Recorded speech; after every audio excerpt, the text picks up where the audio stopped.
The following slides were used to supplement a public oral presentation for potential NEH applicants to the Awards for Faculty at TCU's program.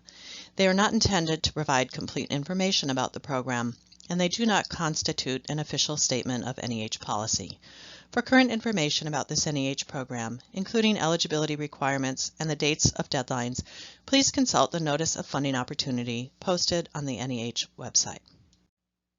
Hello, and thank you for joining us for this webinar about the National Endowment for the Humanities Awards for Faculty at Tribal Colleges and Universities program. The Notice of Funding Opportunity for the program is posted, and applications can now be submitted. The deadline is April 10th, 2024. Notifications will be made in late December 2024 for projects starting on January 1st, 2025 or later. I'm Mary Macklem, a Program Officer in the NEH Division of Research Programs and the Team Lead for the 3 Awards for Faculty programs. My colleagues Jacob Lusk and Carson Sayre, Program Analysts in the Division of Research, also work with the program.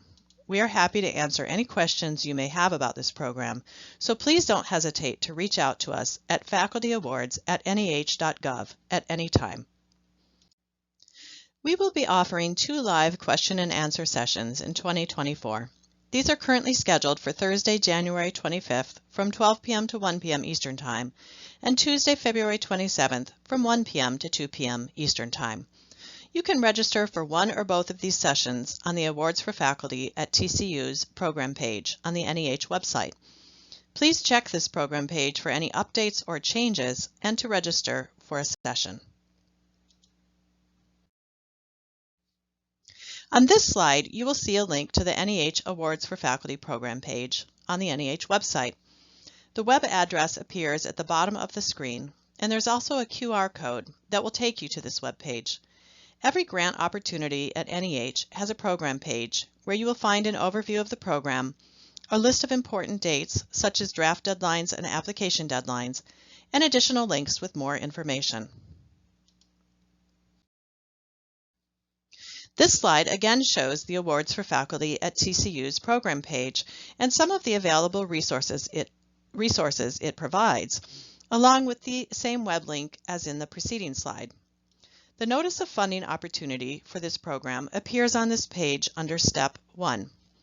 Everything that I speak about in the webinar today comes directly from the Notice of Funding Opportunity.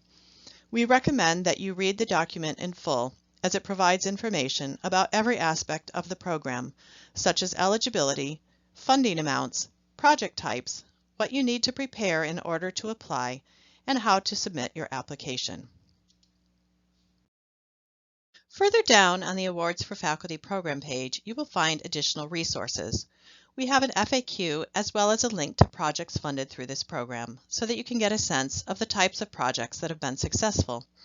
You'll also find several sample application narratives.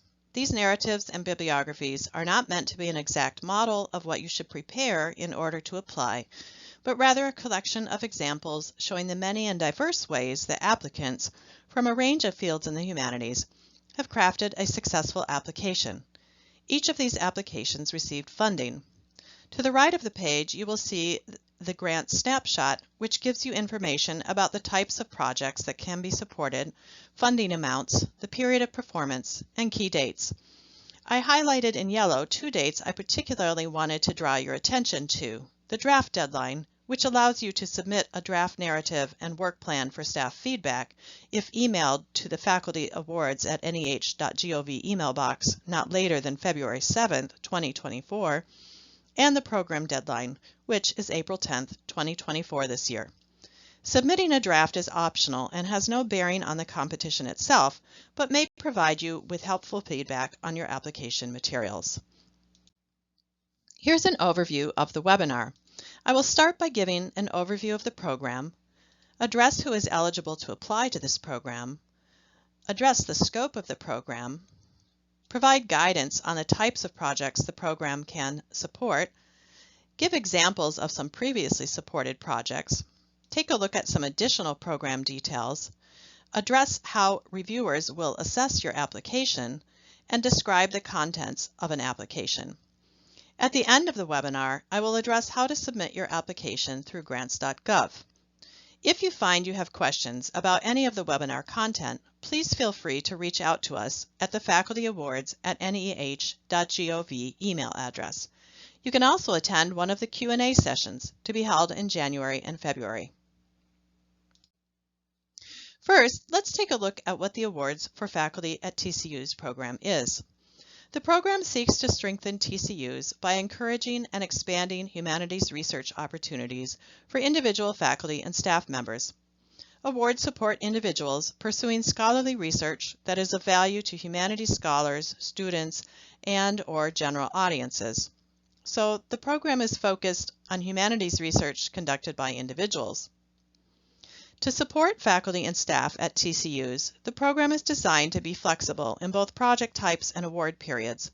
You can apply to do humanities research in support of a wide range of outcomes, such as a book project, institutional goal or interest, or a course revision, whether for undergraduates or graduates. And you can adapt the NEH work period to fit with your other institutional responsibilities. You can apply to work between half-time and full-time on the NEH project, or in combination, and I'll say more about these aspects later in the presentation. Now let's look at eligibility requirements for the program. All full-time, part-time, adjunct, and retired faculty and/or staff affiliated with a TCU are eligible. You can find out more about eligibility in Section C of the NOFO. To determine institutional eligibility, the NEH uses the U.S. Department of Education list of TCUs, which are also available at the American Indian Higher Education Consortium website at the web address listed on this slide. The program is open to U.S. citizens and to foreign nationals who have been living in the U.S. for the 3 years preceding the April 10, 2024 application deadline. No advanced degree is required. However, you may not be currently enrolled in a degree program. If you have satisfied all the requirements for a degree and are awaiting its conferral only, you must include a letter from the dean of the conferring school or your department chair attesting to your status as of the application deadline, April 10, 2024.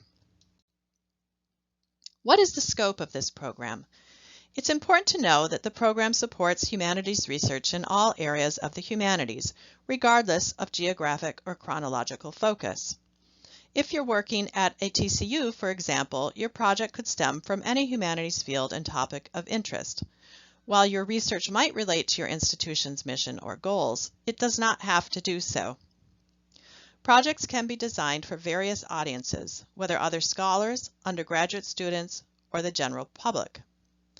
Remember that this program supports individuals conducting humanities research. NEH has additional programs for 2 or more scholars working together, and for projects more focused on humanities pedagogy and curriculum development. You can reach out to us at the facultyawards@neh.gov email box if you have questions about whether your project fits best with this program or another NEH program. Because this program supports individual researchers, please be aware that funds go directly to the individual faculty or staff member. Awards support between 2 to 12 months, full-time equivalent, and you can opt to work part-time. The award amount is $5,000 per full-time month up to $60,000. The period of performance must be continuous. No cost sharing is required, and no indirect costs are allowed.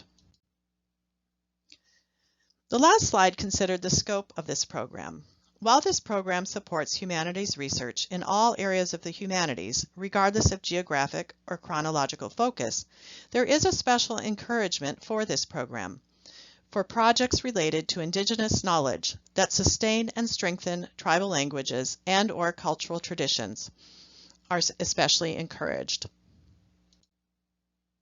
So given the scope of the program regarding research in the humanities, I wanted to give you some additional context about how NEH defines the humanities. Our definition begins with the agency's founding legislation. The NEH and the NEA were created by Congress in 1965. The humanities fields on this slide come from the National Foundation on the Arts and Humanities Act of 1965, which reads as follows, quote, "The term humanities includes, but is not limited to, the study of the following: language, both modern and classical, linguistics, literature, history, jurisprudence, philosophy, archaeology, comparative religion, ethics, the history, criticism, and theory of the arts, those aspects of social sciences which have humanistic content and employ humanistic methods, and the study and application of the humanities to the human environment, with particular attention to reflecting our diverse heritage, traditions, and history, and to the relevance of the humanities to the current conditions of national life. On the right of the screen are two covers from our agency magazine called Humanities, with two recent editions. I mentioned that the program is flexible in two ways. One way is the type of humanities research projects that the program can support. And the next two slides give examples of eligible project types.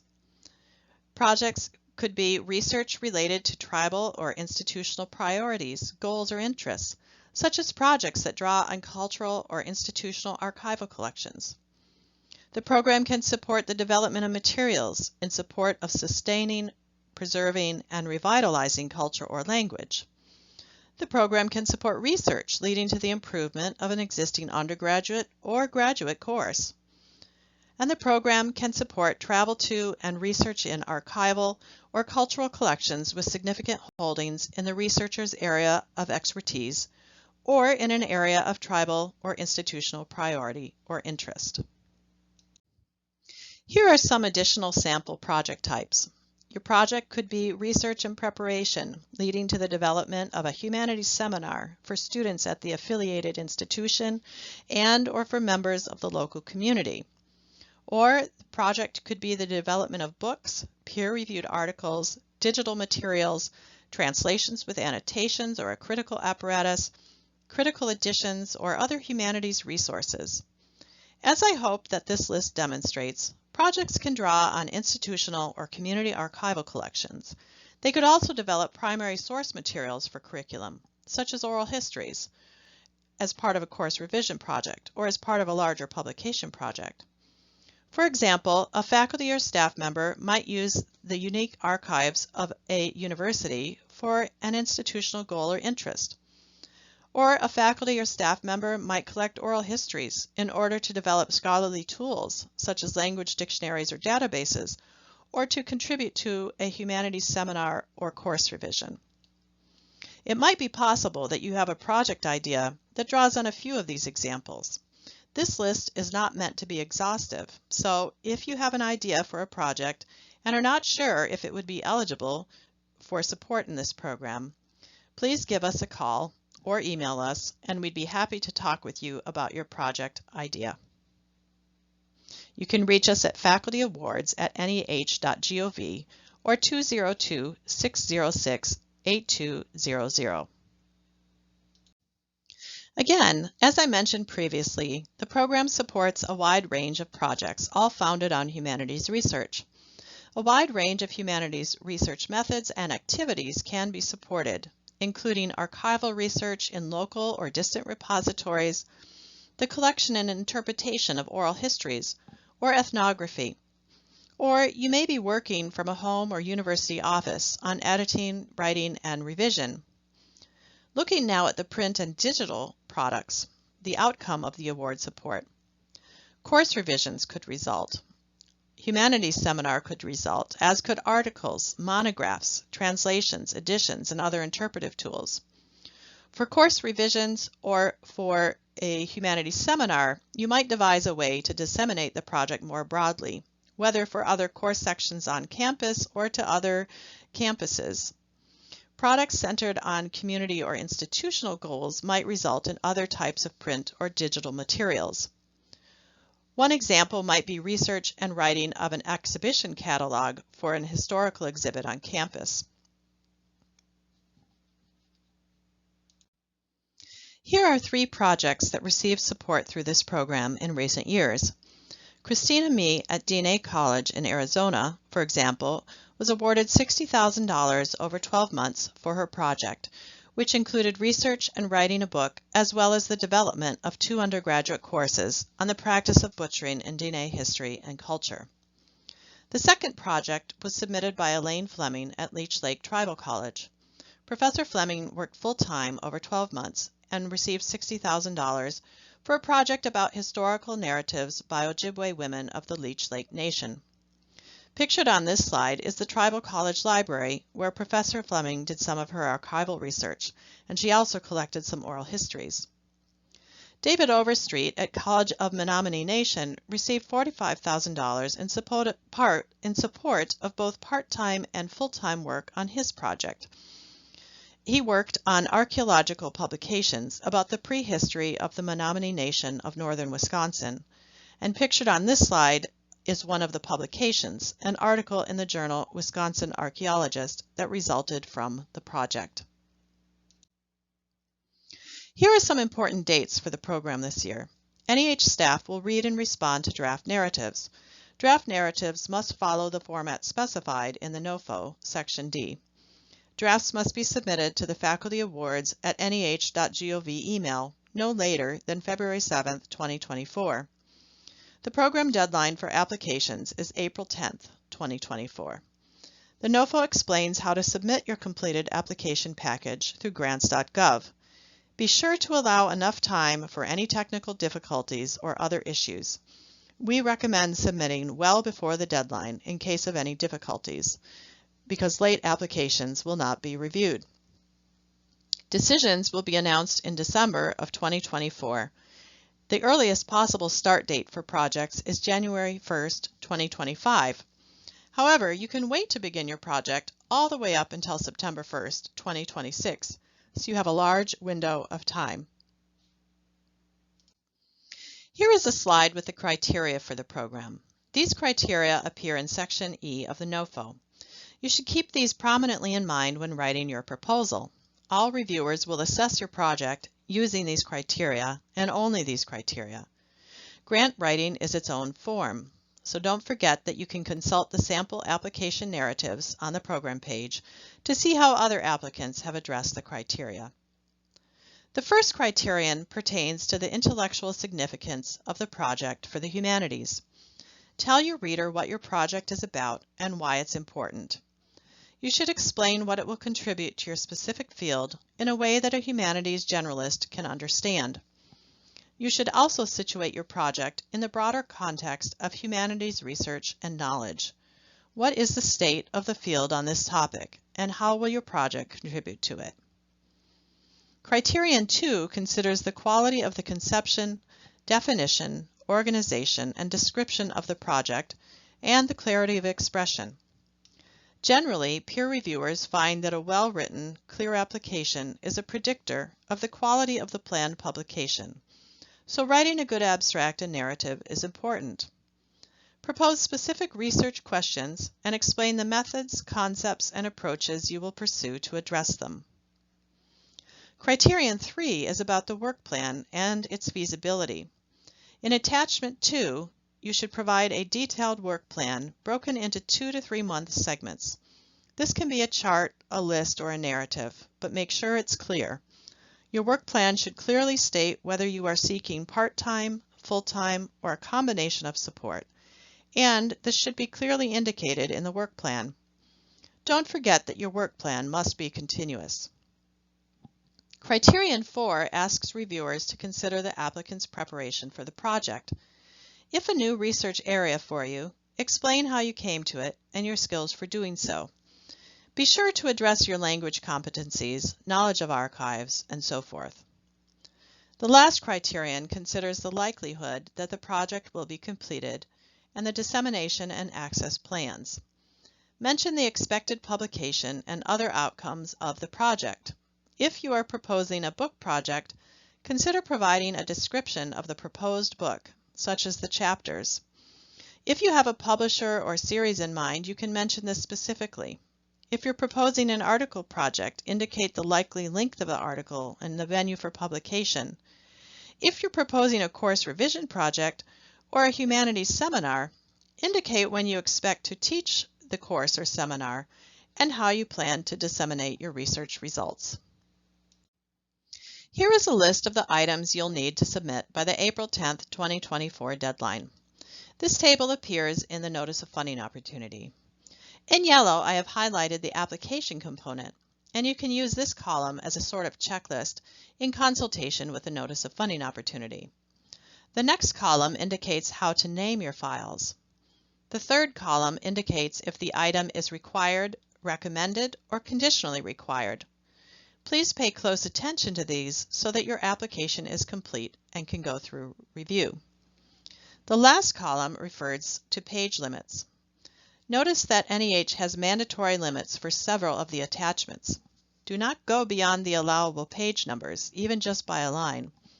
Please remember that applications that exceed page limits or violate format instructions will be considered non-responsive and will be rejected from further consideration. You will also see that there are grants.gov forms, as well as attachments, required in the application. You can write and assemble all of the attachments in advance offline if you wish. The grants.gov forms, however, will need to be completed in grants.gov. You'll attach the attachments to the grants.gov form that's called attachments form. Don't forget that the files must be PDFs or they will be rejected. Now let's take a look at some of the required attachments. Attachment 1 is the narrative. What should it include? This document should explain your project to reviewers. The narrative should address 4 areas which are described in the NOFO. You'll notice that these pertain to the criteria for the program: significance and contribution, organization and methods, competencies, skills, and access, and final product and dissemination. For the section on significance, it's very important to make this case. Identify the audience for your project and explain why it's significant to the humanities. State your thesis. Provide scholarly context. What work has already been done on the topic? What is the state of the research? How will your work contribute? Will it build on, disagree with, or provide a new interpretation? If you're proposing a course revision, explain how the research relates to revising the course, such as the readings and methodologies. Address the significance of the course in your teaching and for your institution, and also provide information on how many times the course has been offered, the number of students typically enrolled, and so forth. When possible, explain the broader significance of the project beyond the individual course. For the section on organization and methodology, explain concepts and terminology and how the final project will be organized. If you're proposing a book project, you can provide a brief chapter outline. If you're proposing a dissertation revision, you must state this in the narrative, and you must also explain how the project moves beyond a dissertation, whether new chapters, new primary sources, new research, and so forth. And also provide information about the methodologies that your research employs. The third section on competencies, skills, and access, you can address your level of competence in any language, skills, or digital technology needed for your project. Also address any arrangements you have made or will need to make in order to access archives, collections, institutions, and so forth. Lastly, you should describe the final product and dissemination plans. How will you reach the audience that you intend to reach? How will your project results be disseminated? Provide a URL if there is a website. In the case of a course revision project, explain if there are plans to expand the number of sections offered, replicate the course on other campuses, or otherwise disseminate the results more broadly. The work plan is also a required attachment, Attachment 2. In this attachment, provide a schedule for the period of performance. Explain the tasks you plan to accomplish, as well as your timeline. State clearly whether you plan to work part-time, full-time, or in some combination. You can present your work plan as a table, a chart, a list, or in prose, but it must not exceed a single page. As I mentioned earlier, a key feature of the program is flexibility. This program is intended to be flexible so that you can continue to teach or do administrative work, as well as work on the NEH-funded project if you wish. In the Awards for Faculty program, applicants may work between half-time and full-time on an NEH project or in combination. The period of performance must be continuous. The award tenure is between 2 to 12 months full-time equivalent. If you're proposing part-time work, it's especially important that you specify the fraction of time you will devote to the project. such as half-time or three-quarters time. Indicate if you will receive course releases. Part-time work is defined by NEH as at least 50% of your normal schedule. As an example, if your usual teaching and administrative load is 4 classes per semester, and you apply to pursue the NEH project half-time, your teaching schedule must be reduced to 2 classes per semester. Administrative loads should also be reduced accordingly. And the NEH stipend is also reduced accordingly if you work part-time on the NEH project.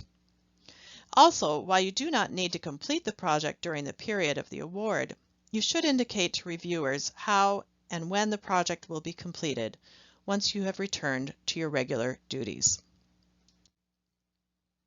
Now let's take a look at the bibliography attachment. This is a required attachment as well and must not exceed 1 page. So what should you include in this 1-page attachment? The bibliography should likely include both primary and secondary sources that relate directly to your project. You can include works that pertain to both the project's substance and its theoretical or methodological approaches. Peer reviewers will use the bibliography to assess your knowledge of the subject area. If you are proposing work with archival materials, indicate which archives hold them. This slide pertains to the resume attachment, another required attachment. This attachment must not exceed 2 pages.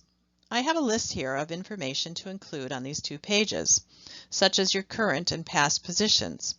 Provide information about your education, list degrees, dates these were awarded, and titles of any theses or dissertations. Include relevant awards and honors. If you've received any prior support from NEH, be sure to list these awards also, the dates that you held them, and indicate the products that resulted, such as books or articles. You can also include other relevant professional activities and accomplishments, and include your level of competence in any relevant foreign languages. Once again, a listing of the attachments that you will need to submit. Please refer to the Notice of Funding Opportunity, Section D, for full details on all of the attachments, as well as guidance on what each attachment should include. I discussed the required attachments in the preceding slides in some detail. NEH recommends the confirmation of institutional support be submitted at the time of application. This should be on letterhead confirming institutional support and signed by an institutional representative, such as staff in the Office of Sponsored Research, a vice president, or dean. It should indicate that the institution will allow you to accept an awards for faculty fellowship if offered, even though it might reduce your teaching load. While NEH encourages you to submit this document at the time of application, if recommended for funding, you must submit it before NEH will issue an award. There are some additional conditionally required attachments. Depending on your project and your personal situation, you may need to submit these or you may not. Applicants proposing additions, translations, database projects, proposals including visual materials, and proposals to improve existing undergraduate or graduate courses, for example, should submit additional materials. These appendices should not exceed the page numbers per item. Other conditionally required documents include the conferral of degree document or explanation of delinquent federal debt.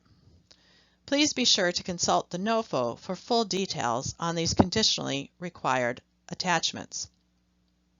If you are missing any required or conditionally required attachments, your application will be declared incomplete and will not go through the review process.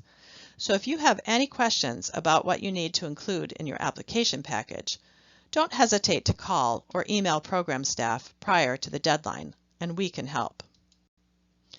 You can also see that there's some grants.gov forms, and these are web forms and will need to be filled out online. So additional materials to have ready as you go to submit your application package on grants.gov, the grants.gov website. This slide provides more information about those grants.gov forms and some of the information you should have prepared as you begin filling out the web forms. You'll need, for example, a project summary and title for the Form for Federal Assistance, SF-424 Individual. I suggest you compose your abstract and title in advance of filling out this form so that you have it ready to go when you are preparing to submit the application package. Full details about titles and abstracts are provided in the NOFO. You'll also need to have ready the contact information for 2 referees. You'll be prompted to enter these in the grants.gov Supplemental Information for Individuals form. NEH will contact referees after the program deadline using the email addresses you have provided, so be sure to enter these correctly. Also, please be aware that you can and should monitor whether referees have submitted letters after the referee deadline.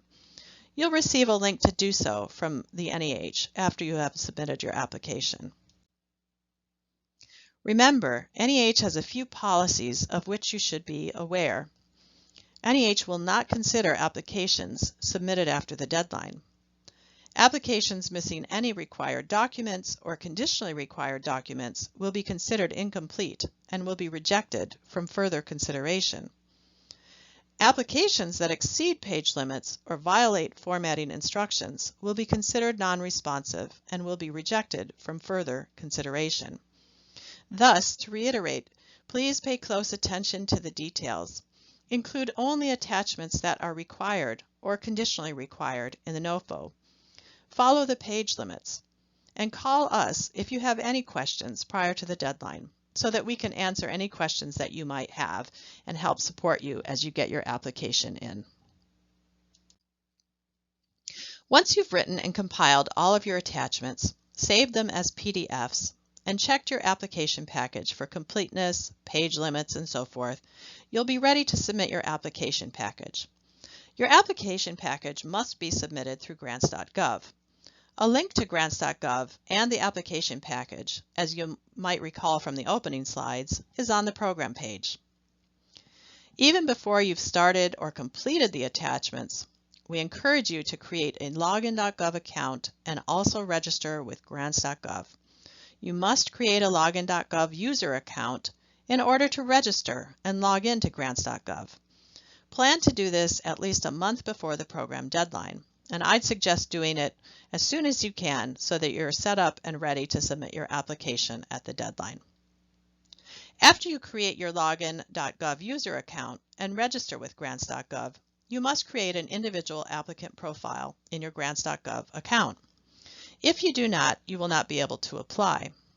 To do this, log into grants.gov, click on My Account, then Manage Profiles in order to create an individual profile. Here are some of the steps you will go through as you submit your application. As I noted before, you can access the application package through a link on the program resource page, and the link takes you to grants.gov. Be sure to apply to the correct opportunity. If you apply to the incorrect opportunity, for example, if you apply to the HBCU opportunity and you are at a TCU, your application will be considered ineligible. So be sure to check that you click on the right package. A screenshot appears on this slide of how the opportunities are listed, and you'll also see the red Apply button in the upper right-hand corner. Lastly, submit your application early to allow time for technical problems. Sometimes grants.gov gets very busy at the application deadline, and there may be a delay. Or you might forget to submit a required attachment. Give yourself plenty of time to check these details. Then check to see that you have submitted correctly and that your application package is complete. You should receive several confirmation emails from grants.gov. Grants.gov will also notify you if your application has been rejected due to formatting issues, such as attachments that are not PDFs. Be aware, though, that you need to confirm the mandatory page limits and the content of the attachments, as grants.gov will not alert you to problems in these areas. Therefore, allow sufficient time so that you have time to fix any problems before the deadline and resubmit the proposal if you need to do that. Lastly, use the grants.gov helpline, 1-800-518-4726. Remember, applications submitted after the deadline will not be reviewed, even if only by a minute or two. So seek to get in your applications early. This screen summarizes some of the resources available to you as you prepare your application.